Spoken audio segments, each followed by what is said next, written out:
gimana kalau saya pernah ada momen dimana meragukan Allah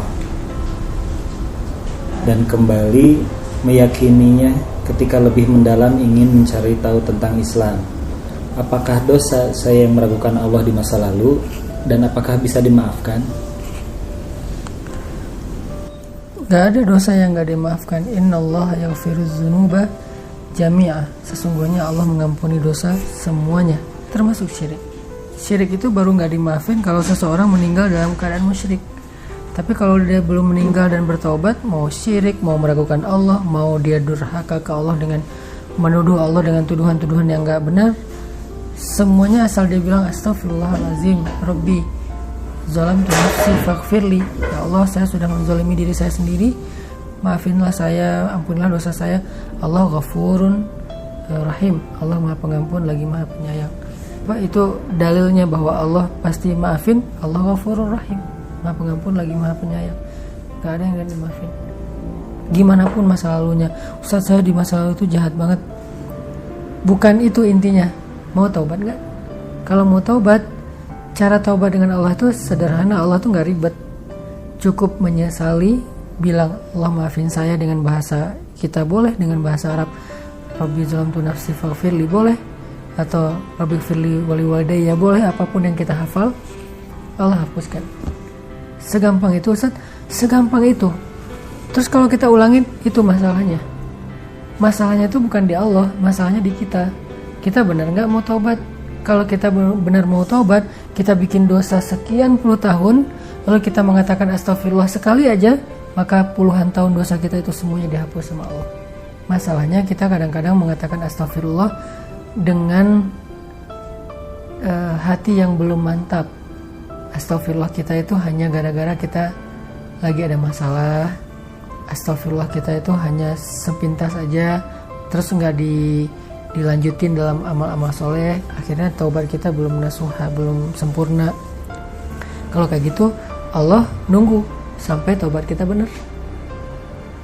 Astagfirullahaladzim, udah Allah hapuskan, diulangi lagi. Ya Allah, ya udah Allah tunggu sampai kita benar-benar ninggalin dosa itu, nggak ngulangin lagi, dan meninggal dalam keadaan sudah meninggalkan dosa tersebut. Itu kan dilihat akhirnya ya.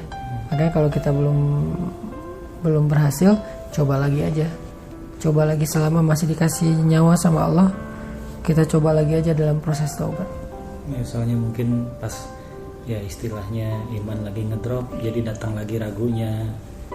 Jadi ya tadi ada pikiran itu selain taubat, kalau yang bab ragu itu dia juga perlu belajar mencas iman. Iman itu kalau nggak dicas, apalagi kita banyak banget ngedownload hal-hal yang nggak baik ya, yang makan kuota, makan baterai, makan pulsa iman. Jadi harus sering-sering dicas. Ngecasnya, salah satu cara mencas iman yang paling sederhana itu adalah mendengar nasihat dari orang soleh. Dengerin taklim, dengerin booster, dengerin ceramah di YouTube. Pokoknya dengerin sebanyak-banyaknya biar iman kita dicas terus. Dengarkan itu dengan respect kepada ulama. Kalau kita mendengarkan nasihat tapi kita kayak sebel sama orangnya, susah. Kenapa sebel?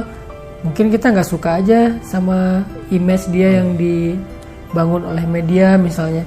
Ya susah kalau kayak gitu. Tapi kalau kita mendengar dengan respect dan berhusnuzon bahwa dia itu orang soleh yang perlu kita dengarkan nasihatnya, itu akan kerasa. Pernah gak dengar ceramah ke orang yang menurut Inong biasa aja, ceramahnya tuh bagus tapi kayak gak berasa. Atau ceramahnya sederhana tapi karena kita respect sama orangnya jadi kayak berkualitas gitu kan. Penting menghargai orang lain itu penting. Sahabat mendengar nasihat dari Nabi itu langsung naik imannya. Kenapa? Mereka sangat menghargai Rasulullah, mereka sangat menghormati Rasulullah. Coba kalau kita ketika mendengar nama Rasulullah itu, kita langsung kayak ada rasa, wah ini bukan orang biasa nih yang disebut, yaitu sosok Rasulullah SAW. Minimal kalau mau lebih ideal sih kita bilang Sallallahu Alaihi Wasallam. Kalau orang zaman dulu itu sampai Sallallahu Alaihi Wasallam. Jadi selalu angkat tangan, dan itu nggak malu buat mereka. Kayak kita nggak malu pride dengan sesuatu yang sifatnya kehidupan anak muda, Harusnya dengan Rasulullah juga Shallallahu Alaihi Wasallam. Itu bentuk ekspresi penghormatan mereka, sehingga hadis nasihat Nabi itu, sunnah Nabi itu jadi sesuatu yang bernilai dan berharga, gara-gara yang ngucapinnya adalah Rasulullah SAW. Jadi balik lagi ke yang tadi, tetap dimaafkan ya. Pasti dimaafin. Allah sendiri yang berjanji, yaghfiruz dzunuba jami'a. Allah mengampuni semua dosa, sehingga Allah katakan la taqnatu min rahmatillah. Jangan berputus asa dari rahmat Allah. Maksud berputus asa di sini, berputus asa minta ampun, berputus asa untuk taubat, berburuk sangka seolah-olah dosanya udah nggak keampunin lagi. Itu namanya berputus asa. La taqnatu. Jangan berputus asa. Sip.